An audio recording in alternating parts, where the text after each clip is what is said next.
Pre delivery inspection അല്ലെങ്കിൽ PDI നമ്മൾ കേട്ടിട്ടുണ്ട്. എന്താണ് ശരിക്കും PDI എന്ന് ചോദിച്ചു കഴിഞ്ഞാൽ നമ്മളൊരു പുതിയ വാഹനം എടുക്കുന്ന സമയത്ത് അതിനെ പ്രീ ഡെലിവറി ഇൻസ്പെക്ഷൻ, അതായത് ഡെലിവറിക്ക് മുമ്പുള്ള എല്ലാ കാര്യങ്ങളും ചെക്ക് ചെയ്ത് A to Z കാര്യങ്ങൾ അതിനകത്ത് ചെക്ക് ചെയ്ത് വേറെ കുഴപ്പങ്ങളോ കാര്യങ്ങളോ ഒന്നും ഇല്ല എന്ന് ഉറപ്പ് വരുത്തുന്ന ഒരു ചെക്കാണ്, അല്ലെങ്കിൽ കുറേ ഒരു പോയിൻറ്റ്സ് ടെസ്റ്റ് ചെയ്ത് അല്ലെങ്കിൽ ചെക്ക് ചെയ്ത് ഇറക്കി വിടുന്നതിനാണ് പ്രീ ഡെലിവറി ഇൻസ്പെക്ഷൻ എന്ന് പറയുന്നത്.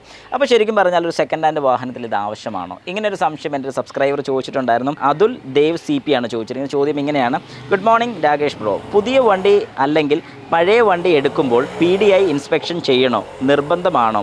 റിപ്ലൈ പ്രതീക്ഷിക്കുന്നു. 100%. കാരണം പുതിയൊരു വാഹനം എടുക്കുകയാണെങ്കിൽ ഉറപ്പായിട്ടും PDI ചെയ്യാതെ നമുക്കൊരു വാഹനം കിട്ടത്തില്ല. കാരണം PDI അത്യാവശ്യമുള്ളൊരു കാര്യമാണ്, ഇൻക്ലൂഡിങ് ടയർ പ്രഷർ ഉൾപ്പെടെയുള്ള കാര്യം. കാരണം വാഹനം പ്ലാന്റിൽ നിന്ന് വന്നു കഴിഞ്ഞിട്ട് PDI ചെയ്തതിന് ശേഷം മാത്രം ഒരു കസ്റ്റമർക്ക് അത് ഹാൻഡ് ഓവർ ചെയ്യത്തുള്ളൂ, ഷോറൂമിൽ നിന്ന് ഹാൻഡ് ഓവർ ചെയ്യത്തുള്ളൂ. അപ്പോൾ ഈ PDIക്കകത്ത് ഈ ടയർ പ്രഷർ തൊട്ട് എഞ്ചിൻ ഓയിലിൻ്റെ ലെവലും അങ്ങനെ ചെറിയ ചെറിയ എല്ലാ കാര്യങ്ങളും, ലൈറ്റ്സ് ലെവൽസ് കാര്യങ്ങളെല്ലാം ചെക്ക് ചെയ്യുന്നുണ്ട്.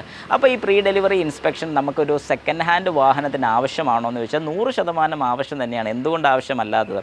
ഒരു പുതിയ വാഹനത്തിന് കഴിഞ്ഞ് ഏറ്റവും കൂടുതൽ പ്രീ ഡെലിവറി ഇൻസ്പെക്ഷൻ ആവശ്യം ഒരു സെക്കൻഡ് ഹാൻഡ് വാഹനത്തിലാണ്. കാരണം അത് ഡെലിവറി എടുക്കുന്നതിന് മുമ്പ് അതിനെന്തെങ്കിലും കംപ്ലയിൻസോ കാര്യങ്ങളൊക്കെ ഉണ്ടോ, അല്ലെങ്കിൽ എല്ലാ കാര്യങ്ങളും അപ് ടു ലെവലാണോ, അതെല്ലാം പ്രോപ്പറാണോ, അതായത് എല്ലാ കാര്യങ്ങളും നമുക്കിപ്പോൾ അതിൻ്റെ ലൈറ്റ്സ് ചെക്ക് ചെയ്യാം, ലെവൽസ് ചെക്ക് ചെയ്യാം, ടയറിൻ്റെ പ്രഷർ ചെക്ക് ചെയ്യാം, ടയർ പ്രഷർ എന്നല്ലാതെ ടയറിൻ്റെ വിഷ്വൽ നമുക്ക് ചെക്ക് ചെയ്യാം, ടയർ എങ്ങനെയുണ്ട് കണ്ടീഷൻ, ഇങ്ങനെ ഓരോ കാര്യങ്ങളും. പിന്നെ ഇത് ഫ്ലഡ് എഫക്റ്റഡ് ആണോ, അതോ ഇനി അതിന് വേറെ എന്തെങ്കിലും പ്രശ്നങ്ങളുണ്ടോ, ബെൽറ്റ് കാര്യങ്ങളെല്ലാം ഓക്കെ ആണോ, alternator belt, water pump belt കാര്യങ്ങളൊക്കെ ഓക്കെ ആണോ, ഇതിലെന്തെങ്കിലും പ്രശ്നമുണ്ടോ, ഇങ്ങനത്തെ കാര്യങ്ങളെല്ലാം നമ്മൾ ചെക്ക് ചെയ്യണം. അതായത് നമ്മളൊരു സെക്കൻഡ് ഹാൻഡ് വാഹനം എടുക്കാൻ വേണ്ടി ചെല്ലുമ്പോൾ പലപ്പോഴും പലരുടെയും മനസ്സിലൊരു കാര്യമാണ്, ഭയങ്കര എക്സൈറ്റഡ് ആയിരിക്കും. നമ്മൾ കാണുന്ന ഏതൊരു വാഹനമാണോ അത് പെട്ടെന്ന് ചാടിക്കയറി എടുക്കും. എന്നാൽ ചിലരുണ്ട് വളരെ നീറ്റായിട്ട് അതിനെക്കുറിച്ച് പഠിച്ച് അല്ലെങ്കിൽ ആ വാഹനത്തെക്കുറിച്ച് കുറേ അറിഞ്ഞ് അതിനുശേഷം മാത്രം എടുക്കുന്ന ആൾക്കാരും ഉണ്ട്. 2 ടൈപ്പ് ആൾക്കാരാണ് ഉള്ളത്. അപ്പോൾ ശരിക്കും ചാടിക്കയറി എടുക്കുന്ന ആൾക്കാരോടാണ് എനിക്ക് പറയാനുള്ളത്, നമ്മളൊരു വാഹനം ഓടിച്ചെന്ന് എടുക്കുകയല്ല ചെയ്യേണ്ടത്. സെക്കൻഡ് ഹാൻഡ് വാഹനം എടുക്കുന്ന സമയത്ത് നമ്മൾ അതിനെക്കുറിച്ച് കുറച്ച് കാര്യങ്ങളൊന്ന് പഠിക്കണം. അതായത് ഈ വാഹനത്തിന് എന്തൊക്കെയാണ് റെഗുലറായിട്ട് വന്നിരിക്കുന്ന കംപ്ലയിൻറ്റ്സ്,